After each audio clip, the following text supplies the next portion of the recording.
Muy bien, bienvenidos al ciclo de conferencias virtuales. Para el Museo del Jade y la Cultura Precolombina es importante promover estos espacios de diálogo consecuentes, asentar las bases para alcanzar los objetivos del desarrollo sostenible, en particular enfocados en salud y bienestar, educación de calidad, ciudades y comunidades sostenibles, así como establecer alianzas estratégicas con investigadores. Nuestros conciudadanos en este tema eran como todo el mundo, pensaban en ellos mismos, dicho de otra manera, eran humanistas, no creían en las plagas. Las plagas no están hechas a la medida del hombre. Se dice, pues, que las plagas son irreales, que es una pesadilla, ¿qué pasará? Pero no siempre pasan y de pesadilla en pesadilla son los hombres los que pasan. Y los humanistas en primer lugar porque no han tomado sus precauciones. Esto es una cita de La peste de Albert Camus. Hoy, en la conferencia La peste y las ciudades dichosas, el profesor Alexander Jiménez Matarrita llevará por la novela de Albert Camus, La peste, porque señala el profesor Jiménez que es una novela muy útil para entender varias dimensiones éticas y filosóficas de una pandemia.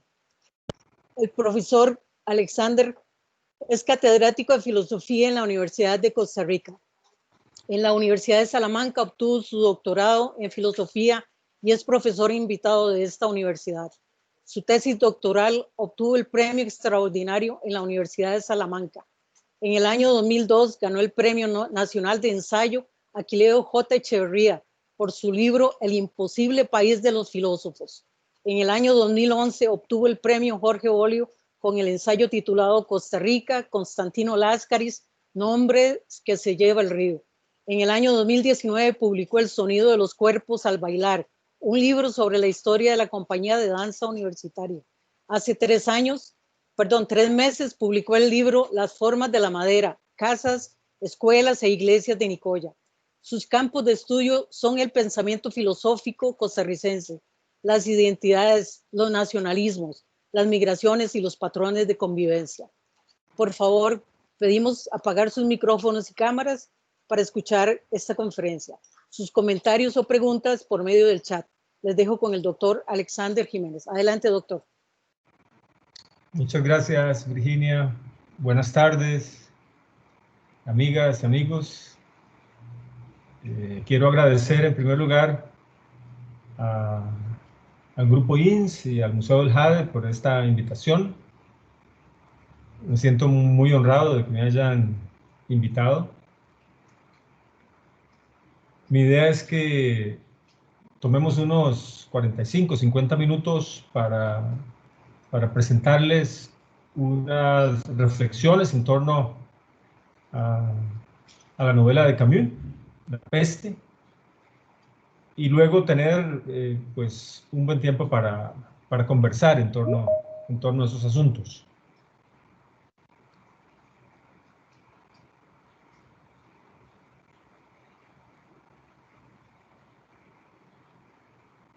La peste es una novela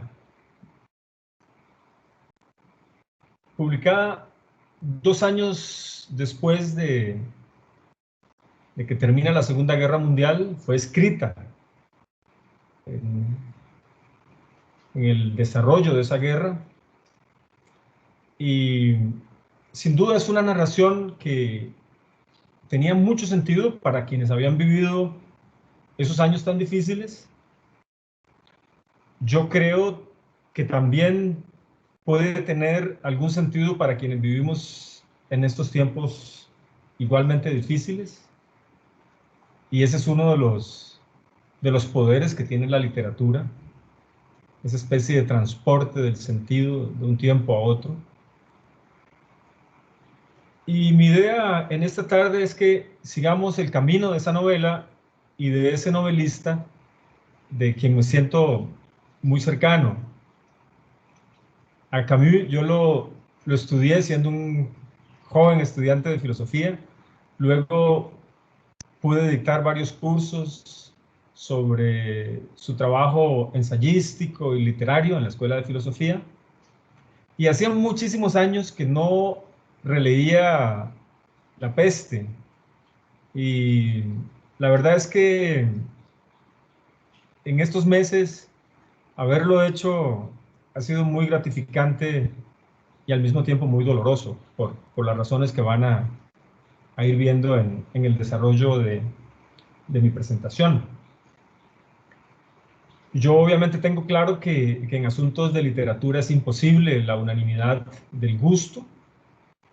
Lo que nos produce placer o goce en un texto literario no siempre coincide con lo que le produce placer y goce a otras personas. Y también sé que a veces ese placer y ese goce tienen que ver con un pacto, un contrato de lectura, como dice mi querido amigo Víctor Hugo Acuña, a partir del cual uno asume que hay textos que le traen a uno, que le regalan a uno cosas que ningún otro texto le trae. Y eso me pasa a mí en general con los trabajos de Camus. Por supuesto, no pretendo que ustedes compartan mis gustos ni mis preferencias. Mi intención fundamental es que podamos pasar esta tarde conversando cordialmente y escuchándonos.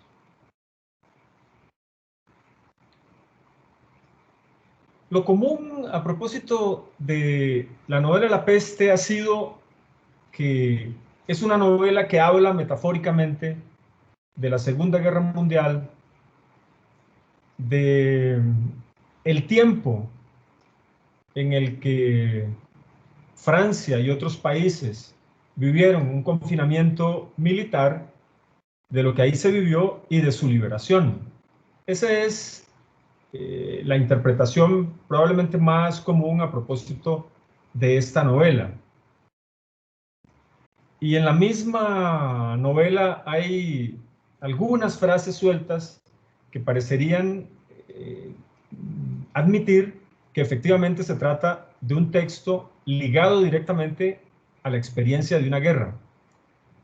Pero también hay muchos más textos en la novela que parecerían discutir seriamente esa interpretación, puesto que en la novela mucho de lo que se dice tiene que ver directamente con una peste, una epidemia en su sentido más brutal y más directo, una peste bubónica. Y lo que hace Camus como estrategia narrativa es elegir una ciudad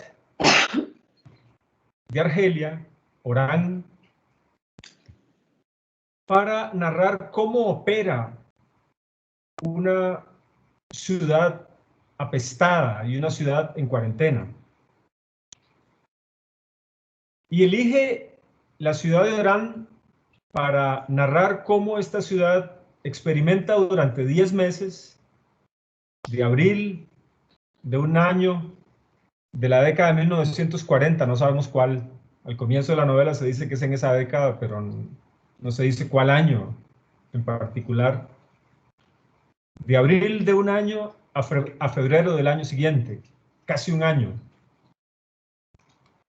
¿Por qué Camus elige Orán como la ciudad que sufre la peste en la novela? Yo nunca he visto una explicación de eso. No he visto entrevistas en las que se le haya preguntado eso. Muy probablemente tiene que ver con el hecho de que Camus vivió allí algunos años siendo muy niño y volvió a ella a vivir con su segunda esposa durante algunas temporadas. En los comienzos de la novela hay una descripción de la ciudad de Orán como una ciudad comercial, como una ciudad más bien fea y descuidada, aburrida, frívola, pero al mismo tiempo el narrador dice que Orán está en medio de una meseta desnuda, rodeada de colinas luminosas, y se levanta ante una bahía de trazo perfecto. De modo que esto que el narrador de la novela, dice Durán, se parece mucho en realidad a lo que Camus experimentaba con esa ciudad. Tenemos suficientes evidencias, es decir, cartas, entrevistas, en las cuales se muestra la ambigüedad sentimental que experimentaba Camus ante la ciudad de Orán. A veces la amaba y a veces no la amaba, y eso, digámoslo así, queda ahí en evidencia. Cuando Camus publica La Peste en 1947, tiene ya a sus espaldas una obra que ha sido muy bien recibida. 5 años antes, en 1942, había publicado esa novela clásica del siglo XX, que es El extranjero, que le dio un lugar especial en el mundo literario francés. Se trata de una novela breve, pero extraordinariamente construida, que fue llevada al cine por Luchino Visconti en 1967, con Marcello Mastroianni haciendo el papel principal. En esa novela, Camus narra la vida extraña, absurda, de un hombre que parecería vivir una especie de desapego radical de las cosas de este mundo, al mismo tiempo que parecería tener una conexión profunda con ciertos placeres ligados a este mundo. Y eso es parte también de la extrañeza que provoca este personaje. El extranjero, esta novela, publicada antes de La Peste, es parte de un ciclo que incluye un ensayo filosófico, que es El mito de Sísifo, y una obra de teatro, que es Calígula. Estos 3 trabajos Camus los venía escribiendo al mismo tiempo y forman parte de un proyecto filosófico literario común. De hecho, se publicaron casi simultáneamente. Son textos duros, secos, en los cuales hay una fuerte voz individual que reclama que el mundo no nos devuelve lo que le pedimos, que el mundo es incapaz de cumplir nuestros deseos más profundos de claridad, de unidad y de felicidad. De hecho, se le llama el ciclo del absurdo, entre otras razones, porque para Camus el absurdo tiene que ver con una ruptura entre los deseos de los seres humanos y la incapacidad que el mundo ofrece para cumplir esos deseos. El absurdo sería la radical distancia que hay entre nuestros deseos de claridad, de unidad con el mundo y la posibilidad de que se cumplan. Ahora bien, esta constatación de una vida y un mundo absurdos, dice Camus, no imponen el suicidio. Eso es una cosa que a menudo se ha malinterpretado con las tesis de Camus. Al contrario, dice Camus, la vida absurda en su raíz implica una especie de pasión desesperada por vivir. Que este mundo no tiene sentido y que no cumple mis deseos, trae como consecuencia, dice Camus, que solo nos quede el presente. Y para él, el absurdo es la conciencia de que no hay futuro, de que no hay sentido, pero que en cambio tenemos la posibilidad de implicarnos radicalmente con el presente.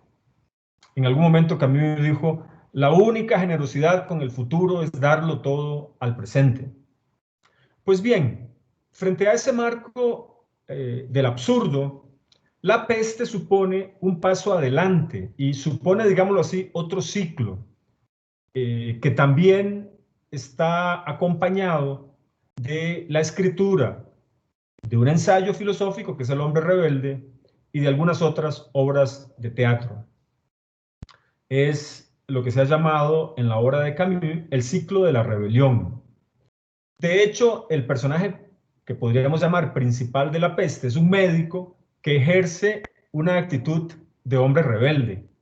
¿Y qué designa este término de hombre rebelde en los trabajos de Camus? Fundamentalmente, la negativa a resignarse ante la muerte y ante el sufrimiento, y la solidaridad como principal marco de conducta. Esto, como ven, marca una diferencia con respecto al ciclo del absurdo, en la medida en que no estamos aquí ante un individuo que le reclama al mundo no responder sus llamados, sino más bien ante un individuo que se rebela contra el orden de las cosas y frente a eso procura actuar de manera consecuente y solidaria. Es una diferencia importante la que hay allí.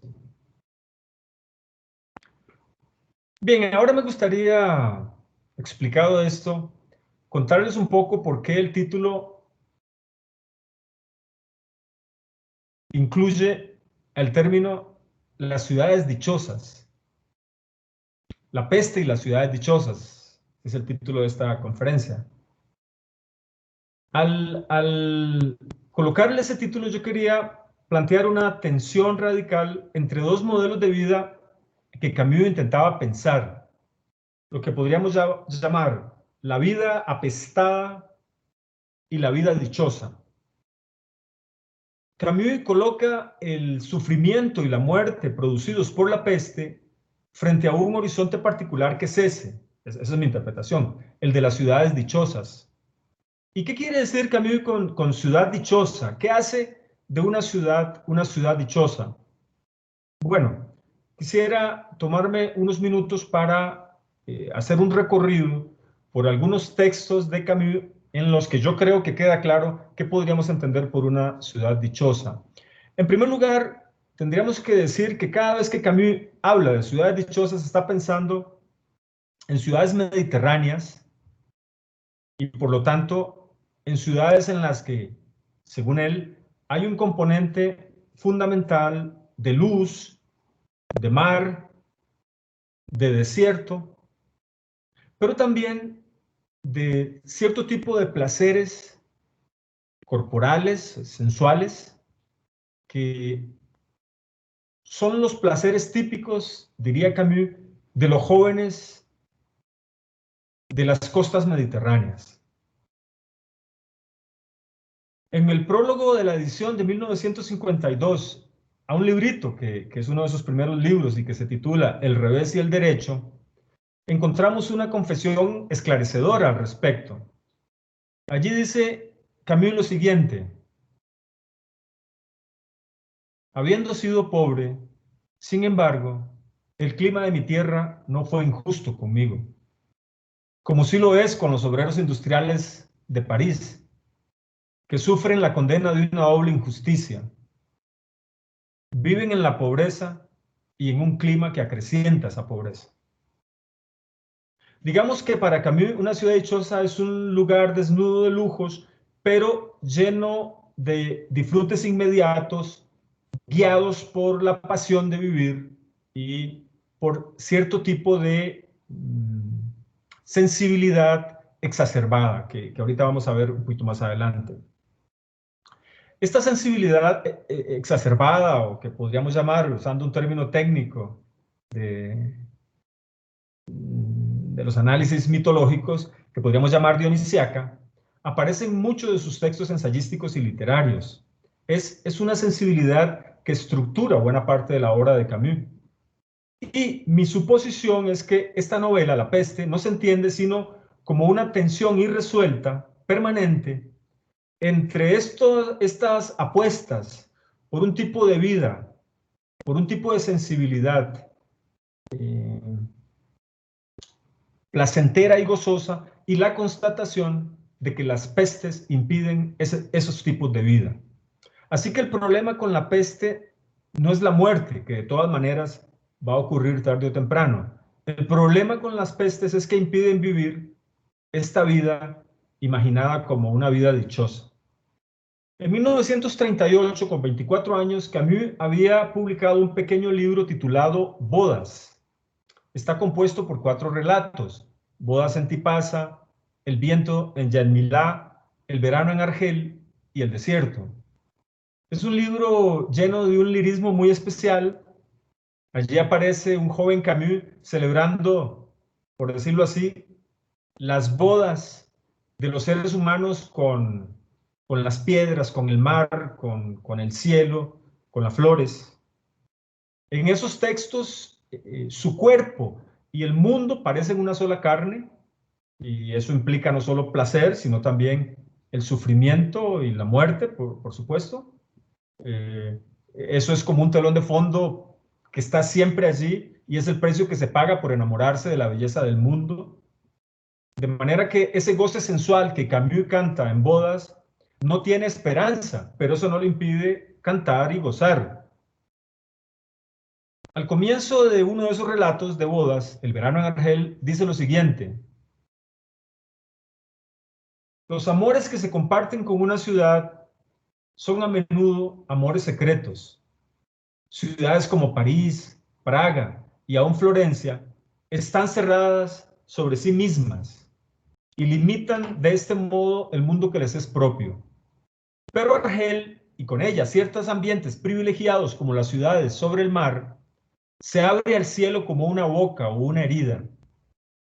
Lo que en Argel se puede amar es aquello de que todo el mundo vive: el mar a la vuelta de cada calle, un cierto peso del sol, la belleza de la raza. Y como siempre, en este impudor y en esta ofrenda se reconoce un perfume más secreto. Aquí uno está colmado y seguro de sus deseos y puede medir entonces sus riquezas. Como ven, hay allí una especie de descripción lírica de un vínculo profundo entre un corazón humano y una forma de naturaleza. En otro texto, Hermano de Bodas, y publicado un año después, en 1939, que se titula El Minotauro o Alto de Orán, dice lo siguiente: en esas playas de Orán, cada mañana de verano parece ser la primera del mundo. Cada crepúsculo parece ser el último. Pero esto no puede comunicarse. Hay que haberlo vivido. Tanta soledad y grandeza da a esos lugares un rostro inolvidable. El recuerdo de estas alegrías no me lleva a añorarlas, y reconozco así que eran buenas. Después de tantos años siguen durando en alguna parte de ese corazón difícil para la fidelidad. Y sé que hoy, sobre la duna desierta, si quiero ir, el mismo cielo derramará todavía su cargamento de estrellas. Son estas las tierras de la inocencia. Quizá por todo esto, alguna vez cuando le preguntaron a Camus que por qué había escrito tan oscuro, por qué el absurdo y por qué esos textos desesperados, Camus decía, y sin embargo, lo cito literalmente, y sin embargo, en el comienzo he sido dichoso. Cuando busco en mí lo que hay de fundamental es el gusto por la dicha, lo que encuentro. Vean que dice dicha, no salvación, no dice felicidad. La dicha tiene algo de gozo deslumbrante y efímero, y eso es lo que está afirmando aquí Camus. Pues bien, mi tesis es que esta vida despojada, desnuda y entregada a los placeres inmediatos es lo que la peste pone en entredicho. Y ahora me gustaría entrar más directamente a considerar algunas dimensiones de la novela. La peste, como les dije, es la historia del confinamiento de una ciudad apestada de Orán durante casi un año. Y en esa historia podemos percibir el inicio y el final, siempre inciertos, tanto el inicio como el final de la peste. Y en medio podemos percibir los ritmos, las oscilaciones de la peste y sus efectos materiales en la vida económica e institucional de la ciudad. También se describen los dilemas morales que viven los personajes. Algunos personajes tienen que escoger entre sus amores o su oficio, entre ayudar o intentar salvarse a solas. Ese tipo de dilemas están muy bien dibujados allí. La novela es un tipo de crónica, es una crónica en la que se supone que hay un médico, el doctor Rieu, que es quien escribe esta crónica, y en ella va amarrando esos dos mundos. Por un lado, el mundo de las medidas sanitarias y políticas que se toman, la cuarentena o la clausura de la ciudad, la búsqueda de sueros y curaciones, las medidas contra la circulación de vehículos, el uso de mascarillas, las medidas de aprovisionamiento, el colapso de los servicios sanitarios, la prohibición de rituales de velación, todo eso está allí descrito. Además de los efectos que tiene todo esto sobre la vida del comercio y de la ciudad. Y por otro lado, la crónica también nos presenta los vínculos y los dilemas que experimentan un conjunto de personajes masculinos, eso hay que decirlo. Es una novela en la que el único personaje femenino es la peste. Hay algunas figuras femeninas, pero son personajes muy diluidos o muy difusos en la historia. Tenemos a estos personajes que experimentan el exilio, que experimentan la tentación del embrutecimiento mediante el alcohol y otro tipo de cosas, que también experimentan la búsqueda desesperada de placeres. También están los grupos que luchan contra las pestes y los grupos que se aprovechan de la peste. Hay una reflexión en la novela muy interesante a propósito de estos dilemas, y es que en el comienzo de una peste siempre se supone que lo único que cuenta son los destinos individuales, de tal manera que diversos individuos en esta historia reclaman su excepcionalidad para pedir la mitigación de las medidas o el atenuamiento de las medidas que se toman para toda la ciudad. Y sin embargo, poco a poco, el ritmo de la peste va logrando que al final la conciencia sea de que el único destino es el destino colectivo y que en medio de las pestes nadie se salva solo. Todo eso está ahí narrado desde una cierta distancia sentimental, pues ya sabemos que es la narración de un médico que además tiene una especie de opción radical por su oficio de cuidar y de curar. Pues bien, todo comienza a mediados de abril con las ratas muertas o moribundas, primero a solas y luego en grupos, al principio en ciertos lugares y luego en toda la ciudad. Las ratas marcan el primer tiempo de esta historia, y es el tiempo en el que todavía hay desconcierto y sorpresa. Mientras vamos conociendo a un conjunto de personajes gracias a este médico, la ciudad empieza a constatar el aumento desconcertante del número de ratas muertas. Y así comienza luego esa danza de la muerte humana. El primero que muere es el portero de un edificio. Y esto es importante en la estrategia narrativa porque marca el comienzo de otro tiempo, ya no marcado por la sorpresa, sino por el pánico y por las conjeturas. La gente empieza a morir delirando, con los ganglios endurecidos, con bubones insoportables. Los periódicos y el ayuntamiento no dicen nada, pero los médicos muy pronto saben que es la peste. Y aún así, dice el narrador, la gente seguía haciendo planes y asumiendo que el futuro estaba abierto. Se describen las tensiones entre el ayuntamiento o la prefectura y el cuerpo sanitario. Quienes administran la ciudad no quieren clausurarla, pero luego ceden y ante el número creciente de muertes comienza el confinamiento. Y dice un personaje, y a partir de ese momento se puede decir que la peste fue nuestro único asunto. Se van narrando los efectos más notables, la separación de las familias, de los amigos, de los amantes. El recuerdo de cierto tipo de prácticas y de placeres se vuelve quemante. Por ejemplo, recuerdo los veranos cuando la ciudad se abría hacia el mar y los jóvenes se desparramaban por las playas. Este verano, dice el relato, por el contrario, el mar tan próximo estaba prohibido y el cuerpo no tenía derecho a sus placeres.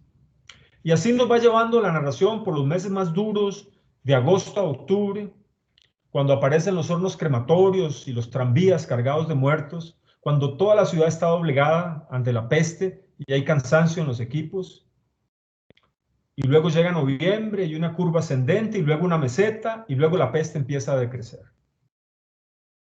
Pero hay una insistencia en la narración muy significativa en el sentido de que los médicos saben que la lógica de las pestes es recomenzar, que siempre hay rebrotes imprevistos,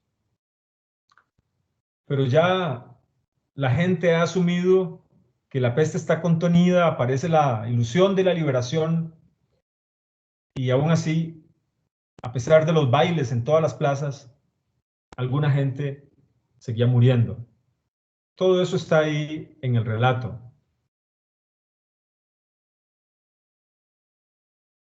Pero de manera especial, en el relato, me parece a mí, lo esencial ocurre en los dilemas, en las apuestas vitales de ciertos personajes. Sobre eso me gustaría hablar, pero antes quisiera proponerles que consideremos otro relato como una especie de contraste que nos puede ayudar a entender digámoslo así, la naturaleza propia de esta novela de Camus. Y este relato de contraste es la novela de Daniel Defoe, Diario del año de la peste, a menudo insinuada como una inspiración para Camus. Se dice que el Diario del año de la peste es uno de los desencadenantes de la escritura de esta novela de Camus. Quienes la han leído recordarán que en el Diario del año de la peste, en realidad, el personaje es una ciudad sufriente, Londres. En esa novela no hay mayor profundidad en la caracterización de los personajes ni en sus conflictos. De hecho, el relato es una especie de conteo interminable de los sufrimientos de la ciudad. Además, hay una especie de énfasis o regodeo en la conducta irracional de los habitantes de Londres, sobre todo hacia el final de la peste, cuando los índices de muerte van bajando, cuando se asume que ya lo peor ha pasado, y entonces empieza a morir de nuevo mucha gente, pues nadie hace caso a los médicos que dan argumentos, había júbilo, la gente iba y venía por las calles, se pierde la mesura de tantos meses, y en Londres y en las campiñas cercanas, todos querían vivir de nuevo la vida intensa de la ciudad. Esto en la novela de Daniel Defoe es como el centro narrativo. Hay algo más que quería decir sobre esa novela y es que el narrador dice que una vez que pasa la peste, todo vuelve a la vieja normalidad y no se aprende nada. Tal vez lo único que queda es el empeoramiento de la vida de los pobres, dice.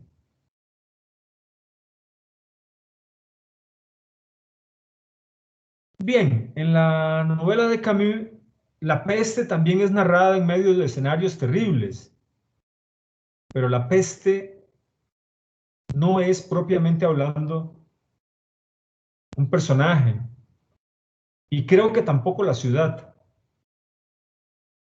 Estos son los decorados en medio del cual podemos observar las apuestas éticas, políticas y amorosas de un grupo de personajes. Es cierto que Camus comienza dibujando la ciudad de Orán y ofrece algunos datos sobre ella, pero no es Orán el centro, sino las tensiones entre varios personajes. Y yo creo que eso es lo que más le interesa al novelista. Para ir terminando, me gustaría hablar de dos o tres de esos personajes. Obviamente mi intención no es contarles la novela, ustedes la han leído o estoy seguro que la van a leer. Lo que quiero es presentarles, como les digo, algunas tensiones y algunos dilemas que aparecen allí.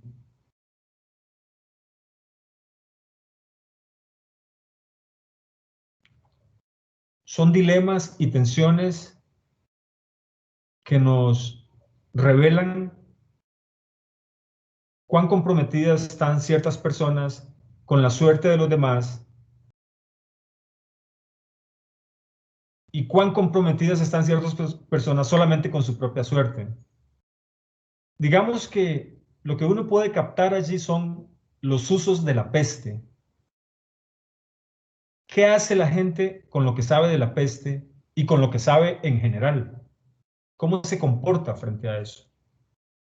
Quizá este sea uno de los rasgos más significativos de las pestes, que son como laboratorios morales que nos permiten identificar quién es cada quien.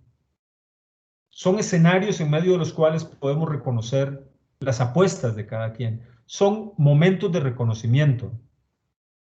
Uno puede ver en ellas todo lo que hay dentro de una sociedad y también dentro de los individuos que la habitan.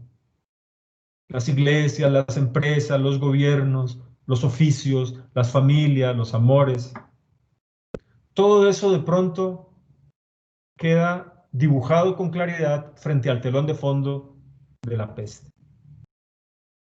Para ir terminando, quisiera centrarme en dos de estos personajes, en Rieu, el médico, y en Panelú, un cura jesuita erudito. En esta novela, quizás sea este cura jesuita el personaje que sufre la conversión más radical gracias a la peste. Hay otros que también se transforman, pero probablemente el giro de Panelú es el más conmovedor. Su conversión queda registrada tanto en el plano discursivo y doctrinal, él es un teólogo, como en el plano más testimonial, es decir, le cambia la vida. Al comienzo de la peste, este cura da un sermón centrado en la idea del castigo colectivo. Es un sermón muy radical que, según el relato, hizo a algunos creer que había un crimen desconocido que estaba condenando a la ciudad a ese encarcelamiento. Pues bien, frente a ese primer sermón, porque hay otro, el doctor Rieu dice que habiendo él vivido tanto tiempo en medio de hospitales, se niega a aceptar la idea de un castigo colectivo. Y también dice que quien no ha visto morir inocentes no tiene idea de qué habla. Y que él solo se atiene a su oficio y que no busca la salvación de nadie, sino solo cuidar y curar. Dice haberse hecho médico porque no se acostumbra a ver morir. Y dice que sí, que de todos modos moriremos, pero que hay que hacer todo lo posible para que no mueran los que no quieren morir todavía. Y dice que esta es una victoria siempre provisional, pero que esa no es una razón para dejar de luchar y que eso lo aprendió en la miseria. El doctor Rieu como personaje es el hijo de un obrero, como en realidad también era Camus. Pues bien, este cura que habla primero desde las abstracciones, luego experimenta como testigo la muerte de un pequeño niño que sufre una agonía indecible, y esa experiencia lo marca profundamente. Y hay un segundo sermón en el cual este cura cambia, digámoslo así, el tono y el contenido de su discurso teológico. Ya no habla de los pecadores, sino que habla de nosotros, usa un nosotros muy significativo. Se integra a los equipos sanitarios dirigidos por el doctor Rieu, y al final, en el Día de los Santos Inocentes, muere como un apestado. Yo quería hacer aquí una brevísima comparación entre este cura y otro cura que aparece en la novela El extranjero. Es un capellán de prisión que tiene que confesar a un condenado a muerte, pero lo que quiere en realidad es convertirlo. Él, que no era un creyente, el condenado a muerte, quiero decir, se niega a entrar en el juego de este capellán, que es un hombre rígido, que tiene solo su propio mundo y en el cual quiere entrar, hacer entrar a todos los demás a la fuerza. Este cura del extranjero no experimenta ninguna conversión y permanece en su actitud fundamentalista y autoritaria. El cura de la peste, este jesuita, es otra cosa. De él dice en algún momento el doctor Rieu que le alegraba saber que ese hombre era bastante mejor que su sermón. En ese conflicto entre estos dos hombres podemos observar dos formas de saber y dos formas de sensibilidad, la de un cura y la de un médico. Pero lo que me parece significativo es que no son dos formas cerradas sobre sí mismas, sino abiertas al aprendizaje y a la transformación a partir de la experiencia que han tenido. Pues bien, La peste es una novela que trata sobre eso, sobre el coraje, sobre la solidaridad, sobre los valores terrenales. En ella podemos distinguir algunos horizontes políticos y éticos. Podemos distinguir entre gente que pasa por la vida apestando la tierra, gente que vive de las pestes y gente que lucha contra ellas. En La peste también podemos observar el abismo que hay entre la charlatanería y el conocimiento.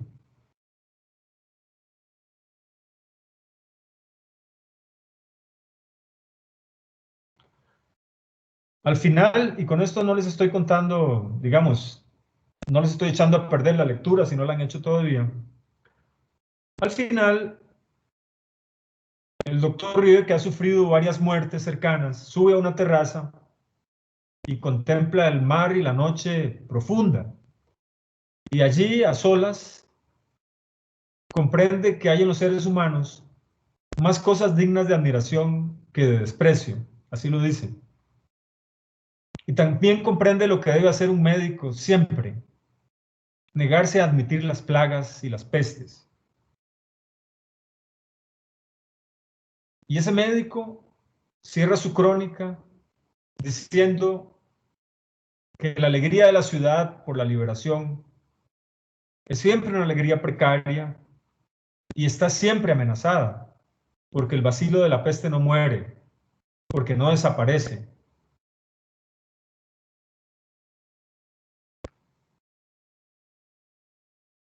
Y porque puede llegar un día en que la peste, para desgracia y enseñanza de los hombres, despierte a sus ratas y las mande a morir en una ciudad dichosa.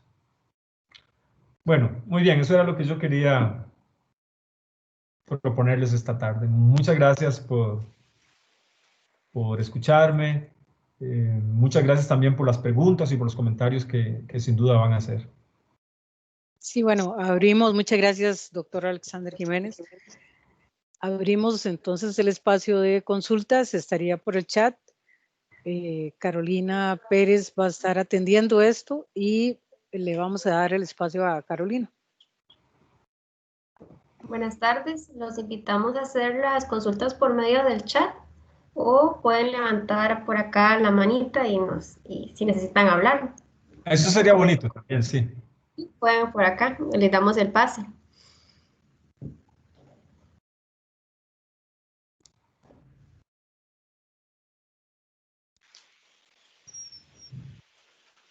Bueno, mientras están las preguntas, estaba leyendo igual en la novela, aparecen mucho la parte política y la parte de comercio, ¿verdad? Que era muy importante en esa ciudad. Entonces yo creo que también atendiendo a lo que pasa actualmente, que hay partes institucionales y comerciales que pujan porque no pase nada, que la salud está bien, pero nosotros tenemos que seguir con la alegría de la ciudad. Entonces creo que eso es importante, ¿verdad? Dentro de la novela y pues fundamental como estamos viviéndolo en la actualidad también. No sé si Carolina, si tenemos alguna de las No, todavía preguntas. no tenemos ninguna consulta, tampoco nadie nos ha levantado por acá la mano, entonces igual estamos acá pendientes. Sí, sí, realmente creo que vale la pena la lectura, ¿verdad? Es una lectura, bueno, agradable para hacerla y yo creo que nos pone en una posición de la parte de la humanidad también. Entonces creo que eso nos lleva a un buen momento de análisis que estamos viviendo. Casi que es estar viviendo las conferencias diarias acá, estar viviendo las contrapartes políticas, estar viviendo la parte económica y la parte de salud. Y al final la gente que muere es como un grupo de gente y se va acumulando, ¿verdad? Históricamente, pero la sensibilidad a veces se pierde y entonces eso es lo que tal vez refleja la novela también, ¿verdad?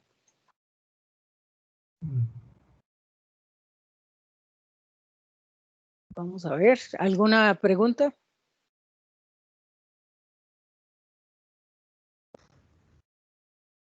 Bueno, aquí hay una mano, Carito. Adelante, quien levantó la mano. Bueno, buenas tardes.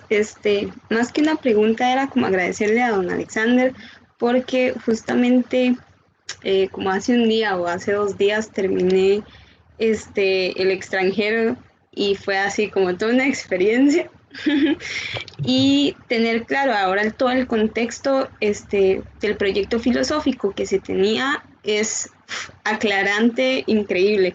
Y también quería como ser parte de esta conferencia porque quería adentrarme en la peste, pero no sé, como que le tenía cierto respeto. Me parece increíble la referencia que hace con el padre que sale bueno, con el párroco que sale en el extranjero y ver o sea, como dos personajes, una misma cara, porque inclusive uno podría hacer como esa acotación, que podría ser una misma cara dos caras de una misma moneda, que es sumamente eh, fuerte, porque no, digamos, al menos como usted lo menciona, con el párroco de la peste, le da la oportunidad a los humanos de cambiar, digamos, y creo que eso es algo importante y algo como este, que toca mucho, como el poder cambiar de opinión o el poder cambiar de perspectiva es algo superhumano y algo como que rescatar, pues. Entonces eso sería muchísimas gracias. Muchas gracias, Arlet, ¿verdad? Sí. Muchas gracias, Arlet. Su comentario final me permite hacer una pequeña precisión que me parece significativa. Camus no fue un creyente, como no lo eran tampoco varios de sus interlocutores y de sus contemporáneos y contemporáneas, sobre todo cuando se traslada desde Argelia a París. Y sin embargo, el ateísmo de Camus es un ateísmo, ¿cómo lo decimos? Atemperado, no es un ateísmo proselitista, como si era el caso de varios de los filósofos y filósofas y escritoras y escritores contemporáneos a él. Y en su obra es posible encontrar, digámoslo así, una lucha constante contra las verdades religiosas, pero al mismo tiempo sin impedir la voz de las personas creyentes y sin negar la legitimidad que tienen para ser parte también de los proyectos y procesos de este mundo. Eso me parece una enseñanza importante, en especial conectada con esa frase final del personaje que, reflexionando a solas después de ese proceso duro, dice que hay más cosas dignas de admiración en los seres humanos que de desprecio. A nosotros nos ha tocado vivir ahora un tiempo de una especie de envilecimiento colectivo en el que la gente muy rápidamente se despacha de forma muy agresiva contra el honor y contra el nombre de las demás personas, de una manera muy irresponsable. Entonces yo lo digo porque me parece que puede ser allí una exigencia ética que supone siempre la discusión de las ideas, por supuesto, de las visiones de mundo, pero un respeto profundo por la humanidad y por el rostro humano de los seres humanos, ¿verdad? Por acá tenemos un comentario de Virginia Viales. Muchas gracias, me parece muy interesante leer el libro. Me ha motivado, además debido al momento que estamos viviendo, nos sensibiliza acerca del papel que jugamos vivir de la peste o luchar contra ella. Muy bien, gracias. Víctor Hugo, ¿quieres decir algo? Víctor, me parece que tenía la mano levantada, si no me equivoco. Sí. Quisiera darle las gracias a Alexander por esta conferencia. Yo creo que sería completamente inútil decir que está muy buena la conferencia. Y lo que podría decir es más bien lo que la conferencia me ha provocado. La conferencia me provocó definitivamente en primera instancia, y eso tiene que ver con la cuestión del confinamiento, una sensación melancólica. Ajá. Me ha producido una cierta melancolía, y la melancolía de la conferencia, que me ha provocado la conferencia, la asocio a la circunstancia de que me permitió entender muy bien el título, lo de las ciudades dichosas. Y es que yo perdonen ustedes que sea un poco, les voy a parecer un poco rajón, pero hay un momento dichoso en mi vida de hace muchos años que pasó en Tipasa. Yo estuve en Tipasa. Yo conocí Tipasa hace muchos años y evidentemente me produce una melancolía saber que ahora no solo no puedo ir hasta, ¿cómo se llama?, a Tipasa, sino hasta tengo que tener cuidado para entrar a una tienda de pollos de Pipasa, ¿verdad? No puedo salir de mi casa. Ya no es Tipasa ni Pipasa, ¿verdad? Entonces yo lo siento. Eso me ha producido como una sensación de nostalgia, que no lo puedo negar, y me parece que somos muchos los que experimentamos esto, incluso la gente joven, que tal vez no como los que somos clasificados de esa manera, como adultos mayores, tal vez la gente joven no toma conciencia de eso, pero incluso ellos tienen que sentir esa especie de espada de Damocles que anda dando vueltas por ahí. Entonces, realmente eso me pareció muy interesante cómo, digamos, el comentario de una novela, digamos, suscite, crea una atmósfera como la que has creado de sentimiento. Pero también me has creado una atmósfera de reflexión, y esa atmósfera de reflexión me hizo pensar en una novela y en una película que nace en Orán. Creo que la conoces muy bien vos también, y otra gente la podrían conocer, y por lo menos la película valió la pena verla, que es El cielo protector. ¿Cómo no? El cielo protector de Paul Bowles comienza en Orán, y es también un poco como La peste, un viaje al fondo de la noche. Eso es un viaje al infierno, esa historia que se cuenta en esa novela. Y pasa ahí en Orán. Y entonces eso me ha dejado muy pensativo, porque pareciera ser que forma parte de nuestra condición humana, y lo has argumentado muy bien, muy lindo, que de vez en cuando nos va a acechar la peste. Y tenemos que ver qué hacemos los seres humanos cuando la peste, como en este momento llegó ahora aquí, nos aceche. Y la peste, bueno, Camus, como lo explicaste también, la peste es una metáfora. Por ejemplo, en Costa Rica hemos tenido al inicio de la peste una peste que a nosotros nos mata, que es la peste de la xenofobia. Y al principio tratamos de echarle la culpa de esta peste a nuestros vecinos de al norte. Entonces, sí, siempre, digamos, siempre está al acecho el viaje a lo inhumano, como lo acabas de plantear.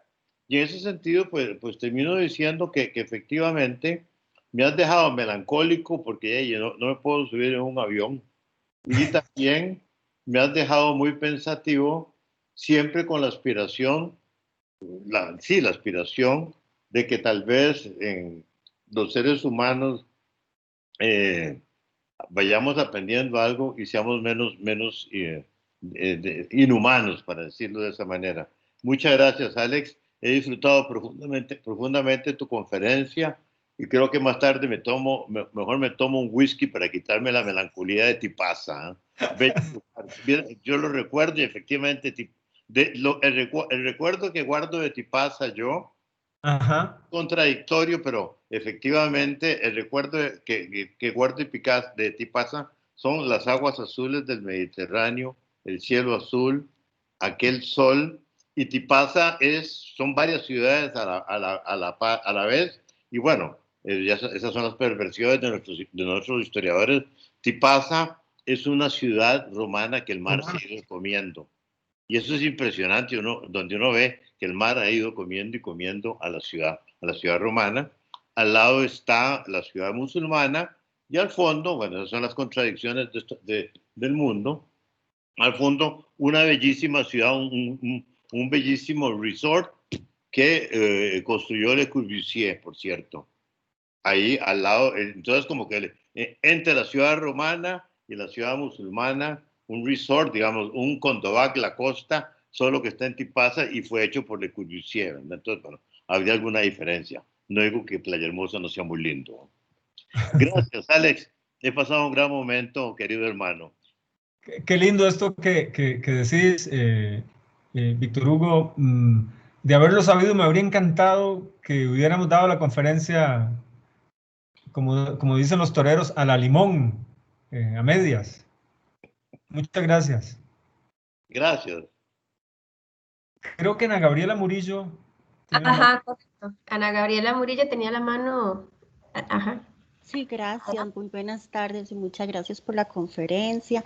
En realidad, para este libro, pues es una lectura sugerida por nuestros profesores. Yo soy una microbióloga, no tengo nada que ver con el campo de la filosofía, pero por ser pues una bacteria la que produce la peste, pues a nosotros siempre nos recomiendan la lectura.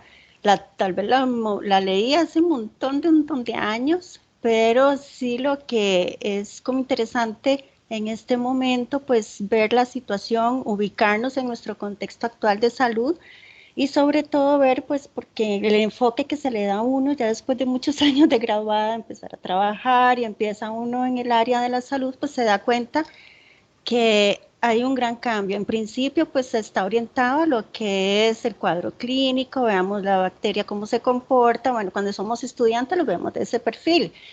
Ahorita ya con un montón de años de graduada, yo le podría decir que sí, que es pues interesante, pero desde otro punto de vista ya uno lo ve básicamente enfocado al hecho de la vulnerabilidad del ser humano ante un microorganismo tan pequeño y que nos ha movido el piso a todos en el planeta, ¿verdad? Es una cuestión tan real y el ser humano tiende a crecerse y a creer que es muy importante, y cuando nos ataca una situación de esta nos hacemos completamente vulnerables. Entonces yo creo que desde ese punto de vista, para mí como microbióloga, pues es muy valioso verlo, porque nos da un sentido, nos sienta en un momento de la vida y nos dice hacia dónde vamos y qué es lo que yo persigo de mi vida. Y esa es la parte en que tenemos que aprender a ser solidarios, y eso es mucho de lo que tiene el personal de salud. Yo creo que en esa parte la solidaridad, el amor al prójimo, el querer ayudar, el que somos luchadores incansables, porque en ese sentido el que lleva la profesión de la salud en el alma, pues lo siente de esa forma. Entonces yo creo que la novela siempre es importante seguirla recomendando, como profesores universitarios pues lo seguirán haciendo ellos, pero yo creo que una cosa de esto nunca va a pasar, un libro de esto no pasa, porque nos mueve, nos hace enfocarnos a la vida de dos aspectos muy diferentes. Obviamente ustedes, posiblemente la mayoría, sean del área de las letras, de la sociedad, a nivel social, nosotros los del área de la salud pues no tenemos ese énfasis, esa orientación, pero sí lo vemos desde otro ángulo muy diferente.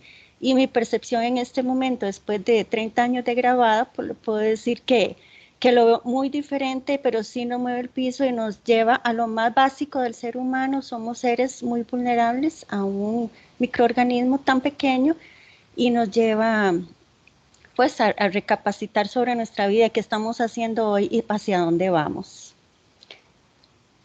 Entonces, bueno, vamos a ver, aquí el asunto es, bueno, primero que nada, pues agradecer mi interés en unirme a esta conferencia, pues fue eso, casualmente ver cuál es el enfoque de otra persona que no es del área de salud. Para nosotros en su momento, pues tenía un enfoque, ahorita ya con un montón de años de trabajar en el área de la salud, pues vemos otras cosas diferentes, y pues es un crecer, ¿verdad? Como persona, que lo que nos lleva en última instancia, independientemente del área en que nos dediquemos, pues nos lleva a crecer el libro como tal. Muchas gracias, Ana Gabriela. No había pensado, figúrese que no había pensado en esto tan interesante que usted ha dicho, y es que esta debería ser una lectura obligatoria para toda la gente que estudia carreras ligadas con la salud y con la medicina. Y tiene toda la razón. La novela es también un gran homenaje a las figuras ligadas a la curación y al cuidado. Y eso queda muy claro en el transcurso de la narración. Y a mí me parece doblemente importante porque, como parte de digamos, de algo que siempre aparece en las pestes, que es la presencia de charlatanes, eso lo dice también la novela El diario del año de la peste, que es del siglo XVII. Una de las cosas que se narra ahí es cómo las pestes son un caldo de cultivo para que aparezcan todo tipo de gente supersticiosa y charlatana, que además vende productos, engaña a la gente, estafa, con un gran talento. Y frente a eso, esa novela y la novela de Camus defienden la seriedad del conocimiento fundamentado, basado en evidencia, en la experimentación seria, rigurosa. Eso a mí me parece de lo más valioso, y entonces estoy muy de acuerdo con usted. Déjeme decir algo más. Hace varios meses un gran novelista español, Antonio Muñoz Molina, sacó un artículo que a mí me llamó mucho la atención, porque la tesis básica era esta: este ha sido un tiempo en el cual en los periódicos, en los noticieros, en las televisiones, los charlatanes de siempre han sido silenciados, y en su lugar han ido apareciendo especialistas en epidemiología, en salud pública, en microbiología, etc. Eso, como pueden imaginarlo, fue un tiempo que ya pasó, es decir, ya de pronto han vuelto los charlatanes de siempre, ¿verdad? Pero eso no debería impedirnos insistir en que para este tiempo necesitamos eso, conocimiento riguroso, fundamentado, serio, evidencia, documentación. Así que gracias. A usted, muchas gracias. Y bueno, por acá tenemos un comentario de Duña. Agradecer a don Alexander por la manera en que explica el libro de la peste, porque no lo he leído y siempre he querido hacerlo. Y ahora que lo escucho es notable lo vinculado que está a la realidad actual. Me parece muy interesante y conmovedor el tema del compromiso que asumen las personas ante la peste, y eso es algo de lo que hoy vemos. Muchas gracias. Muchas gracias. Bueno, si no hay ninguna otra consulta, entonces le daría el pase a Vicky.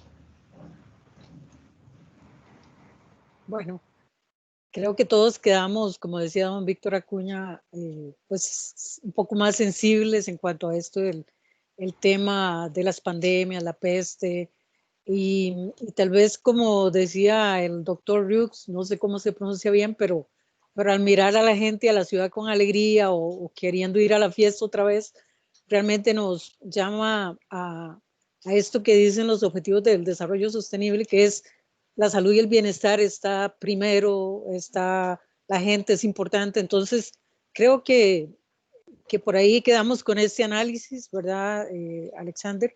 Y yo creo que queda abierta la puerta para nuevos diálogos, invitarlos a, pues, a nuestro ciclo de conferencias y agradecerle mucho realmente este análisis de la peste y de la situación actual.